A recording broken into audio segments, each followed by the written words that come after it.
দশম শ্রেণীর ভূগোলে মাধ্যমিকের এবিটি এর টেস্ট পেপারের 348 নম্বর পেজের কী করব, সমাধান করব এমসিকিউগুলো। ফার্স্ট, অবরোহণের একটি নিয়ন্ত্রক হলো 4টে অপশান: পর্যায়ন, ভূমির ঢাল, পুঞ্জিত ক্ষয় আর স্তূপীকরণ। এখানে নিয়ন্ত্রক তোমার হচ্ছে কোনটা? পুঞ্জিত ক্ষয়। বায়ুর সঞ্চয় কার্যের ফলে একটি সৃষ্ট ভূমিরূপ।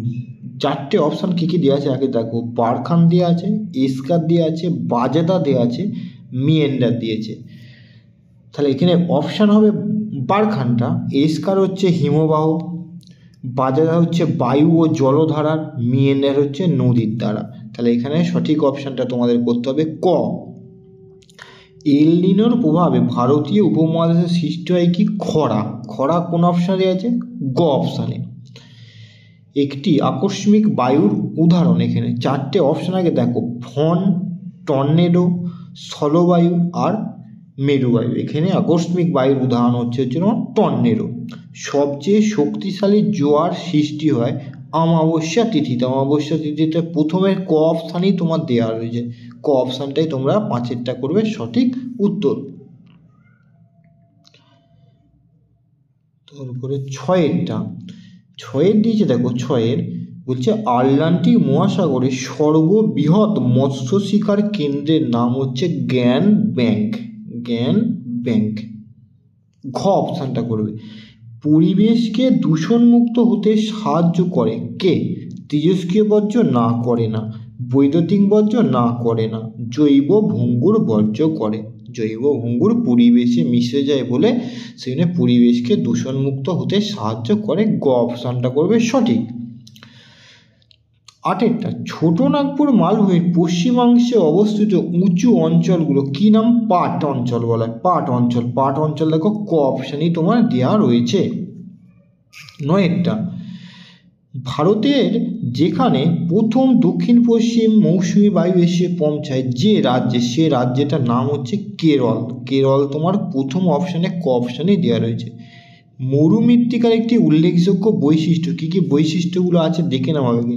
রং লাল মরুমৃত্তিকার, হিমস থাকে না, জল ধারণ ক্ষমতা বেশি, বালির ভাগ কম। বুঝেছি? সব মধ্যে লাল এটাও নয়। এখানে তোমার উত্তর হবে তোমার খ অপশানটা। জল ধারণ ক্ষমতা এর সবচেয়ে কম, এটাও নয়। আর বালির ভাগ তো বেশি, এটাও নয়। তিনটিই তো মিলল না। তাহলে খ অপশানটাই হিউমাসে এখানে থাকে কম। 11টা বলছে একটি উচ্চ ফলনশীল ধান বীজ। এখানে উচ্চ ফলনশীল ধান বীজের নাম হচ্ছে জয়া। জয়াটা ক অপশানে দেওয়া রয়েছে। 12, টিস্কো অবস্থিত কোথায়? টিস্কো অবস্থিত হচ্ছে জামশেদপুরে। খ অপশানে তোমরা করে দেবে। পশ্চিমবঙ্গের প্রধান তথ্য প্রযুক্তি শিল্পকেন্দ্রের নাম হাওড়া না শিলিগুড়ি না সল্টলেক? হ্যাঁ, ইয়েস, গটা করবে তোমরা। 4°x4 ব্যবধানে যে মানচিত্র তৈরি করা হয় তাকে বলা হয় কি? মিলিয়ন সিট, যেটা ক অপশানে তোমার দেওয়া রয়েছে। এবারে শুদ্ধ অশুদ্ধ নির্ণয় করো। তাহলে ফার্স্টে, মধ্য এশিয়ার পার্বত্য ভূমি পৃথিবীর সর্বপ্রধান জলবিভাজিকা। এইটা তোমার হচ্ছে সু। এটা তোমার করবে সু।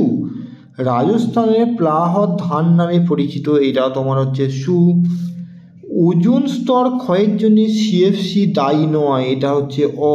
সিএফসির জন্য ওজোন স্তর ক্ষয় হয়। জীববৈচিত্র্য রক্ষার জন্যে বর্জ্য ব্যবস্থাপনা প্রয়োজন, এটা তোমার সত্য, এটা সু।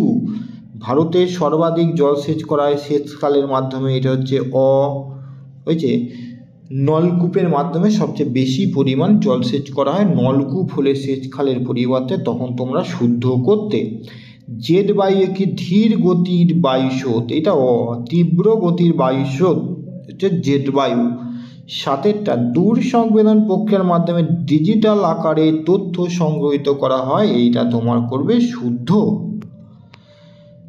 তারপরে শূন্যস্থান পূরণ করো। শূন্যস্থান পূরণগুলো ফার্স্টে দেখো। ফার্স্টেরটা, নদীর সঞ্চয় কার্যে গঠিত হওয়া হাত পাকার মতো দেখতে ভূমিরূপের নাম হচ্ছে পলল ব্যাজনী। তোমরা করবে প ল ল বৈজফোলা বর্গীয় দন্তন্বয়ে দীর্ঘই, পলল ব্যাজনী। 2এরটা, লোয়েস কথার অর্থ কি? লোয়েস কথার অর্থ হচ্ছে স্থানচ্যুত বস্তু। স্থানচ্যুত বস্তু, এখানটা লিখে দিলাম স্থানচ্যুত বস্তু। উত্তর গোলার্ধে পর্বতের ড্যাশ ঢালে সূর্যকিরণ লম্বভাবে পড়ে। উত্তর গোলার্ধে পড়ে তোমার দক্ষিণ ঢালে, দক্ষিণ ঢালে। সংযোগ অবস্থানে ড্যাশ তিথিতে হয়। সংযোগ অবস্থান হচ্ছে অমাবস্যা তিথিতে। অমায়াকা ব দন্ত যে বলে অমাবস্যা তিথিতে। গ্যাসীয় বর্জ্য ব্যবস্থাপনার একটি বিশেষ প্রক্রিয়ার নাম কি? তার নাম হচ্ছে স্কাভার। দন্তস্বয় কয়ের ফলা আকা বয়ে আকা র। অস্ট্রেলিয়ায় প্রবাহিত একটি উষ্ণ বায়ুর নাম কি? অস্ট্রেলিয়ায় প্রবাহিত একটি উষ্ণ বায়ুর নাম তোমাকে লিখতে হবে। তুমি লিখে দেবে বিগ, বয়ের ফলা হস্যই ক, বিগ ফিল্ডার। ফয়ে হস্যই লয়ে ডয়ে আকা র। এবার 7, অনুপ্রবেশ ঘুরলে দেশের জনসংখ্যা কি হবে? বৃদ্ধি পাবে। এখানটা লিখে দেবে বৃদ্ধি পাবে। একটি বা দুটি শব্দে উত্তর দাও। ফার্স্ট, পান্ত গাবরেখা কোথায় দেখা যায়? তোমরা লিখে দেবে তিস্তা নদীর উচ্চ অববাহিকায়, লাচুং ও লাচেন অঞ্চলে। হোমোস্ফিয়ারের বিস্তার কত? হোমোস্ফিয়ারের বিস্তার হচ্ছে ভূপৃষ্ঠ থেকে 88 কিমি ঊর্ধ্বে। 88 কিমি ঊর্ধ্বে, ভূপৃষ্ঠ থেকে 88 কিমি পর্যন্ত ঊর্ধ্বে। বানডাকা কখন দেখা যায়? বানডাকা দেখা যায় ভরা কোটালের সময়। ভরা কোটালের সময় বানডাকা দেখা যায়। বেট কি?